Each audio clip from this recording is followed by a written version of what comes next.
ओं नमो भगवते वासुदेवाय। ओं नारायणं नमस्कृतं नरं चैव नरोत्तमं देवीं सरस्वती व्यासं ततो जयमुदीरयेत्। मूकं करोति वाचालं पङ्गुं लङ्घयते गिरिं यत्कृपातमहं वन्दे परमानन्दमाधवं। निगमकल्पतरुर्गलितं फलं सुखमुखादमृतद्रवसंयुतं पिबत भागवतं रसमालयं मुहुरहो रसिका भुवि भावुका।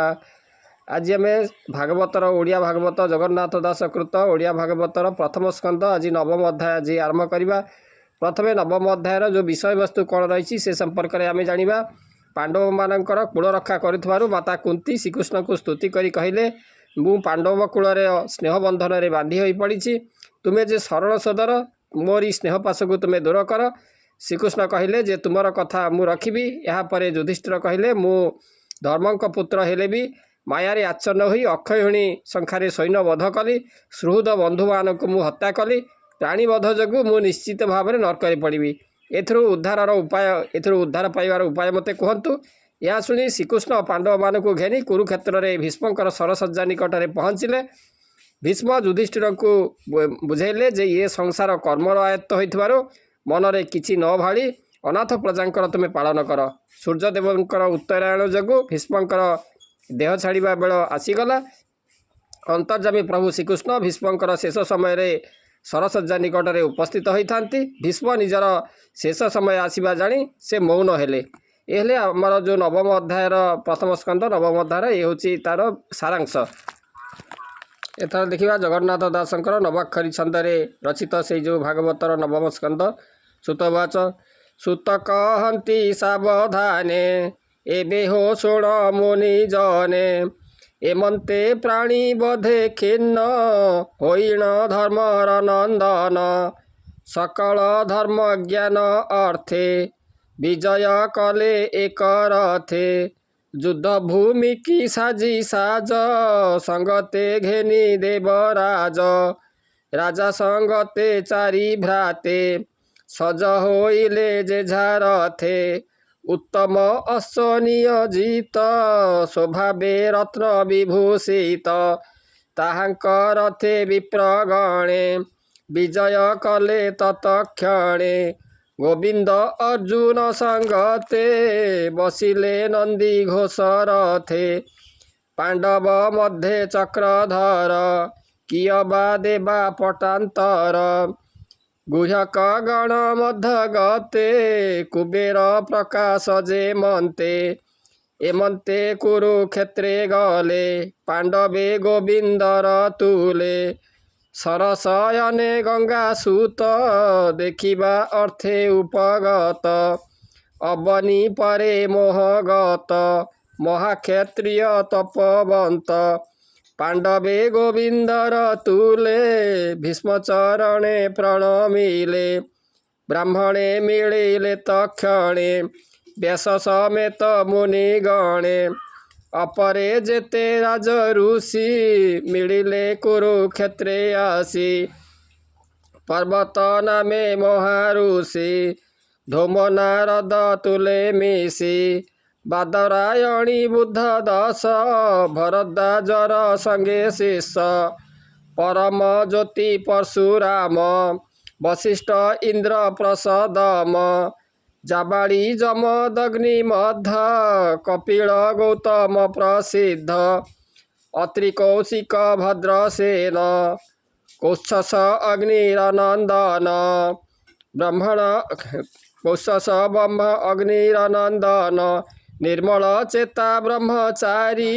मिलिले सुख आदि करी एमंते सर्वमुनि जने मिलिले भीष्म सन्निधाने मुनिंक्यु देखिण पचारी शयने प्रणमित करी धर्मज्ञ गंगार कुमार जे देश काल रिपुहर तेणु पूजिले एके एके मुनिक दृढ़ मानसिके कृष्ण को हृदय बसाई पूजिले दृढ़ चित्त होई जे हरि जगत ईश्वर अनादि धर्म निराकार पंडुपुत्र को दया चित्ते भावे कहती जनहिते भीष्म कहन्ति दया चित्ते सकल मुनिक अग्रते बड़ धार्मिक कुन्ती सुते एमंत भाଳି हृदगते बने बुलिले कष्ट कर्मे जीवन पोषी विप्र धर्मे जेणु गोविंद आश्रे थिले अनेक संकट तरिले स्वामी मरणे कुंती देवी सरल चित्ते कृष्ण सेवी पुत्रंक अर्थे बहु क्लेशे दुखे बंचिला बनवासे कालर बस ए जगत प्राणीए कर्मर आयत जले जे सने पद्मदल पवने जेन्हे मेघमाल जेकुळे राजा धर्मसुत रक्षक भीम गदा हस्त अर्जुन जही धनु धरे जही गोविंद रक्षा करे से कूले पड़ई विपत्ति एमंत ईश्वर गति के जानी पारे तार गति जही पंडिते भ्रम हंती संसार कर्मर आयत एमंत जान कुंती सुत मने चिंतिला सबु भल अनाथ प्रजा एबे पाल देखी अनादि नारायण जे ज्ञान परम कारण माया रे लोक मन हरि जादव अंशे अवतरी एहार अनुभव गति अथवा जाने पशुपति नारद जाने किछि चिंती किबा कपिल महाजति तु कृष्ण महिमा न जाणु मातुल सुत प्राय मणु एहांकु दूत रे निजोगी पेशिलु पंचग्राम मागी बांधव प्राय स्नेह करी रथे सारथी पणे बरी जहु से प्रभु भावग्राही स्वभावे परापर नाही एथकु भक्तंकर हिते देखी ईश्वर दया केते जीवन छाड़ी बार बेले मिलिले सर सज्जा ठारे जार चरण भक्ति भरे निश्चिंत चित्त अंत काले तुंडे जे नाम उच्चारती परम पदे से बसंती कर्म वासना जाए दूर एमंत महिमा जाहार से देव देव भगवान भावे जानिले मोर मन चित्ते प्रकाश हेउ मोर मुहि छाड़बी कले बर प्रफुल्ल कमल लोचन सुंदर प्रसन्न बदन चक्र सहिते चारि बाहु तापादे मोर ध्यान रहु एमंते मुनि गणे चाहि सुत कहन्ति भाव बही भीष्म वचन कर्णे शुणी धर्मनंदन मने गुणी सर सज्जारे भीष्मे चाहि कर अंजलि शिरे देई विविध धर्म प्रचारिले अनेक मुनि गण तुले स्वभावे जेते जेते मत संसार जनकर हित राग वैराग जाहा करी से मार्गे संसारुणी स्तरी जे राज विधि राज धर्म मुख साधने जेते कर्म जेते विभागे जेते करी गृह वनस्ते ब्रह्मचारी नारीर कर्म जेते धर्म से विष्णु भक्तंकर कर्म यथार्थ काम मोक्ष आदि जेते प्रकारे साध विधि सकल कहिले हरसे से पूर्ण ग्रंथ इतिहासे एमंत कही नाना धर्म भीष्मर चित्त चिंती कर्म तक्षणे कृष्ण भाव घेनी गंगानंदन हुए तुनि सिद्ध पुरुष जोग बळे जहा चिंतन्ति अंत काले से काल अति पूर्ण धाम उत्तरायण तार नाम सकल आगमन देखी संकोच कले बेनी आखि सहस्र सहस्र वचन शुणाई होइले मौन कुसंग हरि दृढ़ मते कृष्ण चरणे अवधाने से हरि अछि आगे बसी चतुर भुजकु प्रकाशे पीतवसन कटी भागे बिजुली जेन्हे नील मेघे एमंते कृष्ण रूप हेड़ी भाव गदगदे चक्षु बुझी धारण जोग ध्यान करी संशय दूरे परिहरी युद्धर जेते श्रम थिला तक्षणे शरीरु छाड़िला इंद्रिय अर्थे जेते कर्म चित्तु छाड़िला मति भ्रम अंतरे बेनी कर जोड़ी बोले गोविंद पादे पड़ी भीष्मवाच एहि प्रकारे मोर मन कृष्ण अर्जुन कृष्ण अर्जुन कृष्ण नाम सर्व विषय तेजी दूरे दिव्य चेतना निर्विकारे कृष्ण शरीरे हेउलीन जे हरि जगते प्रधान जार महिमा जोगी जने चिंती न पारे जोग ध्याने से सुख पाई ए जगते प्रकृति नाशे अविरते प्रकृति तहु ए जगत प्रवाह रूपे आत जात तमाल पत्र प्राय वर्ण जे रूपे मोहे ते भुवन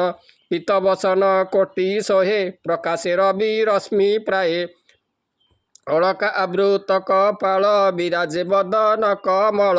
अर्जुन सखा पाद तले मो चित्त रहु से निश्चले संग्रामे अस धूड़ी काये शिरबदन धूम प्राये विराजे सेद कणा रंगे विविध अलंकार अंगे मोहर तीक्ष्ण बाण पंती जार वचने झटकंती से पूरे पशु मोर प्राण स्वभावे जेणु परित्राण से हरि अर्जुन वचने रथ निवेशी मध्य सैने अनाई कटाक्ष लोचने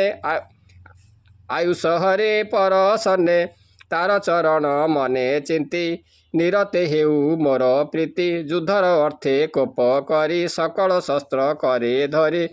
समरे देखी बंधुजन दयारे न जुझे अर्जुन मायारे तार मन मोहि अनेक आत्मज्ञान कही अर्जुन कुमति हरिला छळे समग्र संहारिला तार चरणे मोहमती निश्चल करे आत्मगति मोहर तुले सत्य कला शरण धरी विभोइला मोहर तीक्ष्ण बाणे कोपी मोर वचने मोते स्थापी तक्षणे शस्त्र धरी हस्ते रथु धाइला भूमि गते धामन्ते अवनी कंपिला उत्तरी कंधु उड़ी गला चक्रु उंचाई महाकोपे मिलिला मोहर समीपे धर्मेण समरौ पेखी सिंह जेसने गज देखी मुआत ताई पणे रुंधी अनेक बाण तीरे बिंधी विच्छिन्न कली सेना संगे देखी धाइला अति वेगे रुधिर भूषण शरीरे भूमिकंपई पाद तले से हरि ध्वाई मोर प्राण मुए बे पशिली शरण विजय रथे से सारथी रथ आरोही शुभ चिंती संग्राम करी जेते मले सात्विक मुक्ति से लभिले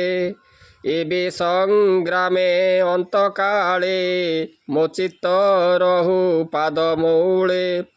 गोपनगरे वृंदावने रास उत्सव गोपीजने ललित गति सुविलास मनज्ञ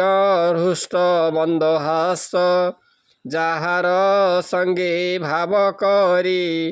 भवसागरु गले तरी धर्मनंदन यज्ञशाळे ऋषि ब्राह्मण देव मेळे जाहार पादे अर्घ देई सुखे सुंदर मुख चाहे सकळे गले मोक्ष मार्गे से बे दिशु मोर अग्रे निर्मल आत्मा रूप होई ज्ञानी हृदय से पसई सकल चक्षुदारे भावी जेने प्रकाश हुए रवि से हरि पादे सुखे भजी पसंती भाव मोह तेजी सुतवाच एमंते गोविंद विषये जाहार तत्व ज्ञान हुए आत्मारे आत्मा स्थिर करी पवने पवन संघरी देखंती सुर नर मुनि गंगानंदन हेले तुनि जीवते जिला जीव मोहे पशिला गोविंदर देहे भीष्म मरण देखी भले जे अबा थिले कृष्ण तुले सभये बसिले समस्ते पक्षिए जेन्हे दिन अंते तक्षणे दुंदु विषबद देवदानवे कले बाद्य साधु शबद शून्यपुरे पुष्पबरसे निरंतरे तक्षणे युधिष्ठिर जाई अनड़े भीष्म देह दही मुहूर्ते बसी दुख मने उठी सकल महाजने जे जहा मते स्तुति कले नमिले कृष्ण पाद तले उठी सकले दुख चित्ते गृहे चलिले निज पथे पांडवे गोविंद संगते हस्तिना मिलिले तुरिते तक्षणे अंतपुरे जाई अंध गांधारी कि बसाई गोविंद धृत राष्ट्र बोले युधिष्ठिर को राजा कले जहांक पिता राजा थिले से राजा सुखे राज्य कले एमंत करी राजपण संगते घेनी नारायण से नारायण पाद गते शरण दास जगन्नाथे इति श्रीमद्भागवते महापुराणे परमहंसां संहितायां वैयासिकां प्रथम स्कंदे युधिष्ठिर राज्य लाभे नाम नवम अध्याय।